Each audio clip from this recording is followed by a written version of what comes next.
ভাটপাড়া পৌরসভায় chairman relief ফান্ডের টাকার বেনিয়মের অভিযোগে এবার রাজ্য পুলিশের গোয়েন্দা সদর দপ্তর ভবানী ভবনে তলব করা হলো ব্যারাকপুরের প্রাক্তন সাংসদ তথা তৎকালীন পৌরসভার চেয়ারম্যান অর্জুন সিংকে। গোয়েন্দা তলবের পরে আজ জগদ্দলে নিজের বাসভবন থেকে ভবানী ভবনের উদ্দেশ্যে আসলেন বিজেপি নেতা অর্জুন সিং। একাধিক মামলার পরিপ্রেক্ষিতে অর্জুন সিং ও তার পুত্র ভাটপাড়ার বিধায়ক পবন সিংকে বারংবার পুলিশি নোটিশে পাঠানো হচ্ছে। আমার সঙ্গে একটু ভালোবাসা বেশি হয়ে গেছে। পরপর আমি, আমার ছেলে, আমার বাবা মারা গেছে, নাহলে ওকেও ডাকতো। তৃণমূল কংগ্রেসের নিজের কর্মী খুন হচ্ছে, নিজের লোকরা মারছে, তার দিকে ধ্যান নেই। এখনো বড় মাথা খুঁজে পাচ্ছে না। 5 বছর পরে ভালোবাসাটা আবার বেড়েছে, আবার ডেকেছে।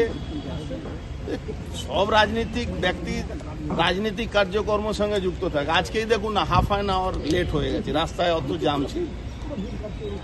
প্রথমে আমি একটা নোটিশ পাঠালাম যে ভাই আমি যেতে পারছি না, অনেক জাম আছে রাস্তায়। তারপরে দেখলাম না, এনারা টাইম দিলেন না, ঠিক আছে একটু লেট হলেও চলবে। তারপরে আবার আমি বললাম ঠিক আছে, চলে এসেছি। আজকে আবার আমাদের মিছিল আছে, চিড়িয়াখানা বিক্রি করার ধান্দা চলছে। তো বক্তব্য একটাই আছে কি, পশ্চিমবাংলা সরকারের আর কোনো কাজ নেই, মমতা ব্যানার্জি কোনো কাজ নেই। বাংলায় লুটে পুটে খাচ্ছে, জেহাদিরা বাংলা দখল করছে।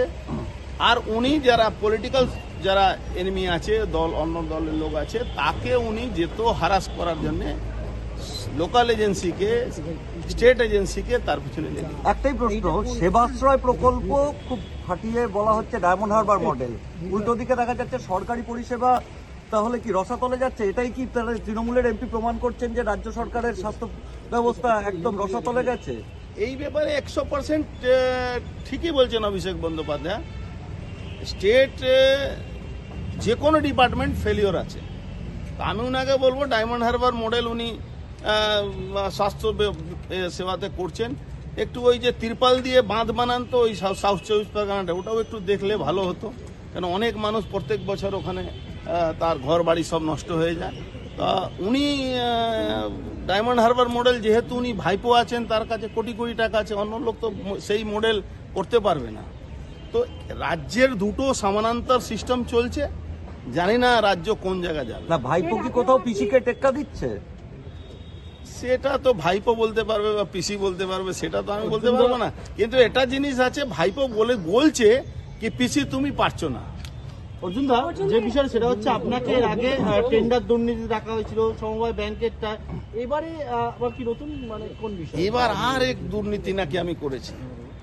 একটা পৌরসভাতে চেয়ারম্যান রিলিফ ফান্ড করা হয়েছে, সব জায়গায় আছে, আমরাও করেছি।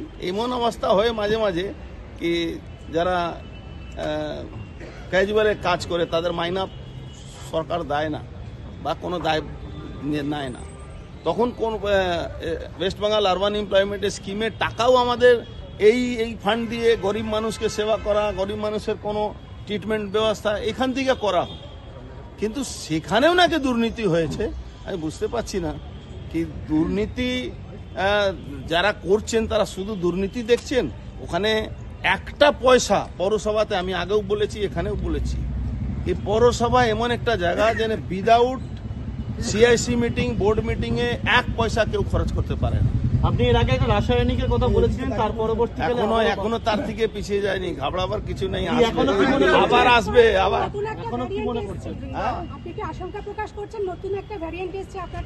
দেখুন, বাংলায় স্বাস্থ্য ব্যবস্থা বেহাল আছে। যদি কিছু হয় তাহলে এই বাংলায় কিছু করা যাবে। দুর্নীতি হ্যাঁ।